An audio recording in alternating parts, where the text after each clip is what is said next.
Welcome back to the Untouchaballs podcast. Caden and Leo here. Caden, how you doing today? I'm doing great. It's Halloween. It's It is Halloween. It's a great Thursday right here. It is now a happy Friday for those of you who are viewing this video now, but we are recording it on Halloween. Happy Halloween, Caden. And the scariest thing to happen this month is the fact that the Los Angeles Dodgers are now World Series champions, Caden. What do you make of it? We predicted, this was going to be, the matchup we were going to see. I said the Dodgers are going to win. You did. I didn't think it would only go 5 games, though. I thought we were going to be in for a nice long 6-7 game series, but instead the Dodgers took control and went out. So, going through this series, game 1 was probably, the best game of the series. It was the best game of the series. It was by far. an amazing game, 2-2 going into extras. I still don't understand the Aaron Boone decision. Carlos Rodon, who hadn't pitched since September 18th, he brings him into the game with 1 out, runners on first and second. Luckily, he was able to get Ohtani out in the first pitch. They intentionally walked Mookie to load the bases. And then Freddie Freeman, baby. Freddie Freeman's ridiculous. First pitch, walk off, lefty grand slam to give him the 1-0 victory. What a swing. That's just amazing baseball, that game. Okay, 100%. And you bring that up because that moment basically ended the series for the Yankees. It seemed like the confidence in the life was just sucked right out of the Yankees, and the Dodgers mentality seemed like they knew they won the series after that. You go into game 2, you have Yoshinobu Yamamoto against Carlos Rodon, and Yamamoto shoves. Carlos Rodon gives up an early run, they're down early, so that's not good for them, especially coming off the walk-off. Then Yamamoto shoves. He looks like the pitcher that the Dodgers gave $300 million to this offseason. And he shot. Then they weren't able to. They got it kind of close, but weren't able to eventually, come back, lose 4-2 in game 2. We think maybe, it's going to New York for game 3. Maybe things will change. You thought maybe the Yankees offense would get going. You would think they could hit. I mentioned Aaron Judge was going to have, a consistent performance, which of course he did not in these World Series. Exactly. You go to game 3, Dodgers more quick runs. You had Walker Buehler and Clark Schmidt. Walker Buehler shoved. He looked amazing. Clark Schmidt did not look good. Gave up a couple early runs. Was walking a lot of batters, a lot of base runners. And then, the Yankees, they were down 4-0 basically the entire game. Got 2 runs in the 9th to make it look a little closer than the game actually was. Because, the Dodgers had control of that game really from start to finish. We get to game 4, though, and at this point, first inning, Freddie Freeman, it's another home run. Yeah. It was his 4th home run in the 4 games. Ridiculous. He hit a home run in every game, and he set a new World Series record as he had now hit a home run in 6 consecutive World Series games, dating back to 2021 with the Braves when they beat the Astros, where he won in games 5 and the game clinching game 6. Mm-hmm. So Freddie, get him brightest lights in the World Series. Looks like he's gonna show out. And and he did just that, Cade. Yeah. Anytime the Dodgers needed him, he showed up. He answered. Mm-hmm. He stepped up to the plate, and you got to credit him for his composure, his willingness to compete, and he just displayed, what it means to be an MLB player. Oh yeah, for sure. This was, the one game the Yankees were able to win in the series. They were up. It was close, most of the game. They broke it open in the 8th inning with a couple big bombs, and then Dave Roberts basically throwing in the towel, just saying, "I'm gonna leave my pitcher and leave him out to die. Just have him collect the outs, and we'll move on to game 5." 100%. Which ended up working. But then you get to game 5, which is Yankees. The worst is so bad. Inning Yankees baseball history. Let's get it from the start. Yeah. Jack Flaherty starts the game. They're expecting, because especially they just had a bullpen game, all of game 4. They're like, Flaherty's going to give us a good, hopefully 5 innings. We'll be able to then go to our big bullpen arms. Flaherty goes 1 1/3 innings, gives up 4 runs, and it's looking like the Yankees are going to ride off the momentum of that last 8th inning and then ride the momentum into that game and end up winning. They get up 5-0 at one point. Then we get to the 5th inning. Garrett Cole is throwing a great game at this point. He'd only given up 1 hit. Gives up a hit to lead off the inning. Okay, that's whatever. Who cares? A nice easy fly ball to Aaron Judge, right at his waist. Easy fly ball. And he drops it. Just straight up drops the ball. So that's not what you want to see at all. At the next play, ground ball in the hole. Volpe fields it. Going to get the force out of third, at least collect 1 out. Dirt's the throw. Jazz can't pick it. Tries to pick it, goes up a little too early, misses the ball. So now we got bases loaded. No outs. Cole's able to get a strikeout. Then he's able to get another strikeout. Still 5-0, base loaded, 2 outs. 2 outs. Then a weird jam shot, like little squibbler, gets hit to Anthony Rizzo at first. And instead of covering first base, like every pitcher is taught to do the second they start pitching. Yep. The second, your first day, like when you start pitching about 8 years old, you move out of the alpha coach pitch. Like, okay, when a ground ball is hit to the right side of the field, you run, you cover first base. That is your job. Cole starts running the sideline. He sees Rizzo by the field. He just starts pointing to first. He just points to first. Doesn't go cover, so then he ends up beating it out. That's 5-1, bases loaded. Then guess who's up? Good old Freddie Freeman. Good old Freddie Freeman. A little jam shot single up the middle, scores 2, 5-3. Then we get another double. Then we get a double by Teoscar, and now it's 5-5. Yankees grab the lead back though. Yeah, okay. It looked like, they got the lead back. Exactly. Give up on themselves. Yeah, they're up 6-5. Exactly. Then we get to the 8th inning, and they give up 2 runs, go down 7-6, and Walker Buehler, who had just thrown in Game 3 and threw really well, came in for the 9th inning and looked actually really good. Solidified, yeah. He was very consistent. Like, I mean, the fastball, the location was the velocity, is obviously going to be there with all the adrenaline. Of course. It doesn't matter. This is your last outing of the season, no matter what. What's going on. You throw it, you leave it all out there. So, I mean, the fastball's up there, it just wasn't too accurate. His knuckle curve was destroying all of them. He gets the weak ground to start the inning on the knuckle curve. Then gets back-to-back strikeouts on the knuckle curve. I was working his pitch. The Dodgers clinch it, win their 8th straight. Not 8th straight. That would be something. 8th World Series in franchise history. Yeah, and now they move up to 4-8 all time against the Yankees in the World Series. Yeah, obviously, Freddie Freeman gets World Series MVP. As he deserved. He hits the 4 home runs, and his CWPA, his championship win probability added, was 29%. That's the highest. Oh, by 20%. Yeah. The next closest was 9 and some change. Freddie Freeman was by far and away the best player in the series. Yeah, hit the 4 home runs, collected. He was 6 of 20. Just great. I mean, the only player who had more hits than him on that Dodgers roster was Teoscar, who after going 0 for 18 to start the NLCS, finally figured out that last game, and then it carried on in the World Series. He was 7 of 20. He hit 350 in the World Series. Offensively for the Yankees, though, Jazz was great. He ended up being a great, addition for them at the trade deadline, and that really propelled them. Hit that big bomb in Game 5, and it really seemed like that was going to help them succeed. Soto, I mean, you make the trade, you're going to move on to the World Series. That's the whole goal. They do. Soto performs. Soto does Soto things. He's reached base in 25 consecutive postseason games now. But now they have to re-sign him. They do. He's now a free agent for the first time in his career, and whoever wants to sign him, he's getting probably a lot of zeros at on that least check. Probably at least 500. Knowing the market, yeah, bare minimum. So we'll see what happens there. But yeah, they performed. Yeah, your boy Judge though, who you said was going to be. Finally figured out he did hit the home run in Game 5.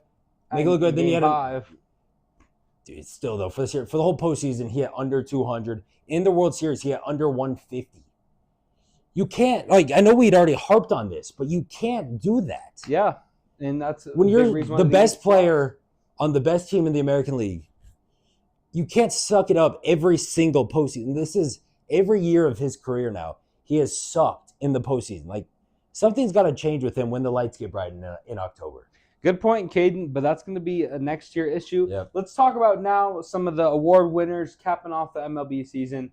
Tell us about, first, the MVP. Okay, first start off, awards will be announced about 2 weeks from now, middle of November, like they usually do.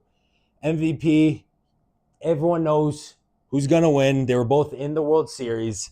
You got your Aaron Judge in the American League. This dude had another insane season. He was 3rd in the entire league in batting average, hit 322. 1st in the entire league in home runs, hit 58. 1st in RBIs, hit 144.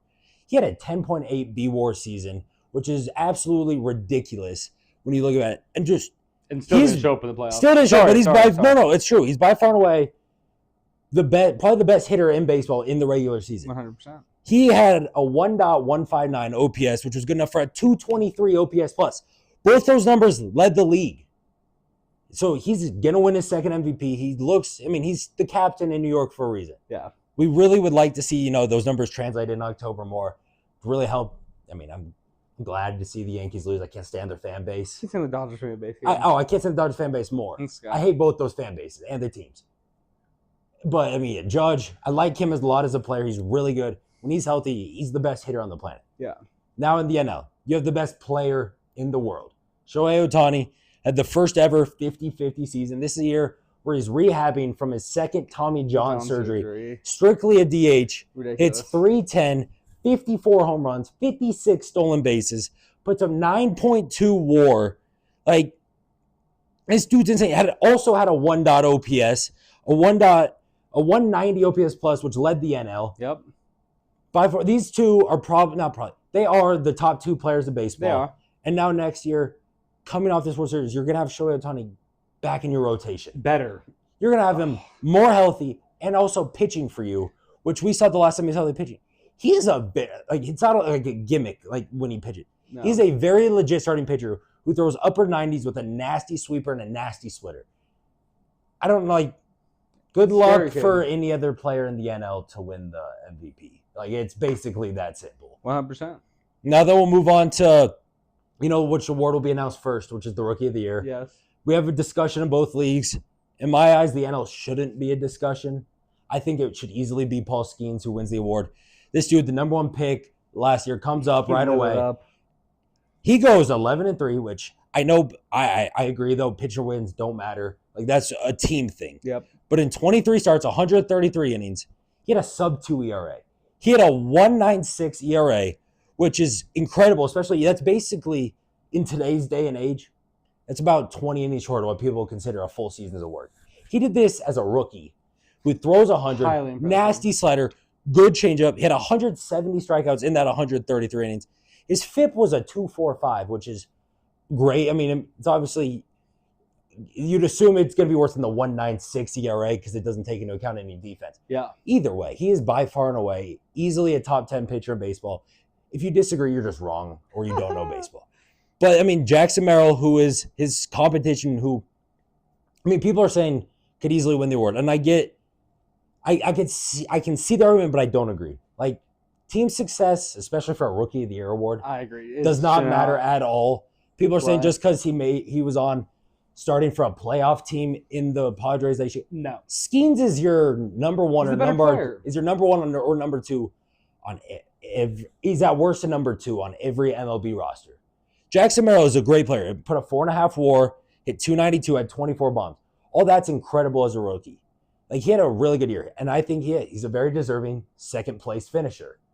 It should go to Skeens. I'll be very mad if the judges rob Skeens of, not judge, but the writers. The voters. Yeah, the writers and voters rob Skeens of something that I think should definitely be his award. Good point, kid. Moving on to the AL, it's not as, it's a competition, but it's not as fierce of a competition as Merrill and Skeens. Those two had absolutely incredible rookie years. If Merrill's in the AL, easy odds-on favor. No one's going to touch him. In the AL, though, you have your Luis Gil for the Yankees. He had that stretch in about the middle of the year where he was looking absolutely insane. Had a sub-2 ERA over about 7 consecutive starts. Was look great. You saw him regress, as you would expect, more towards the latter half of the season. The walks are an issue with him. His control isn't the best, but still put a 3 WAR, had a 3.5 ERA, which is great for a rookie. And he did it in 151 innings. So he had that full season of work in that rotation. People thought he was going to be one of the ones demoted to the bullpen or back to the minors when Garrett Cole came back healthy. But he made it impossible for them. And on a team that made the World Series, that's great. You have a great young arm to back up Cole, Rodon, and all that in your rotation. And then the other name you have really, it's really these two. You have Colton Cowser with the Baltimore Orioles. One thing that might hurt him a little bit is he was hurt for a short period of time in the season. Only ended up playing. He still played 153 games. Luckily, the injury came around the All-Star break time, so he didn't have to miss too many games. But he had a great year as well. He had 24 home runs, just like Jackson Merrill. Had a 242 average. Obviously worse than Merrill, but different position. He's a second. Yeah. He's an infielder doing these numbers. Had a 123 OPS plus, which was 23% above average. These are two very good players. In my eyes, I think Cowser will probably end up getting the victory for this award. But whichever way they go, I can't dispute either one. I'd say both of them are very deserving of the Rookie of the Year and just two great seasons by both of them. 100% kid. Now, the last not least, Cy Young. As a pitcher myself, I'm very adamant on these awards. Yes. I like seeing it, and all I got to say is with the AL, McCook people know. Bradley Stoner, Evan Dwyer. You guys know what's up. Tariq Skubal. We all said if he stays healthy, he's going to win the Cy Young. And what happened the entire season? He is dominating. He stayed healthy, led the Tigers to the playoffs, absolutely shoved in the playoffs. This dude put up 6 WAR as a pitcher, had a 2.39 ERA, 18.4. He won the pitching triple crown in the AL.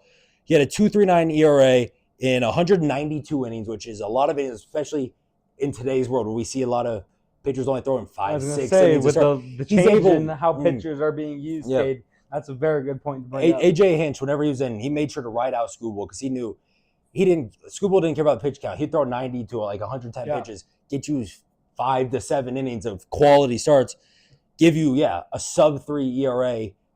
I know you're playing in like a weaker offensive division in the AL Central, but it doesn't matter. You still got to pitch, and no one really came close to Skubal. The only other competition was also in the AL Central, and Skubal was better than all of them. 100%. Now in the NL, though, probably my second favorite player that's not a Rocky behind Jacob deGrom, we have Chris Sale. I absolutely love Chris Sale.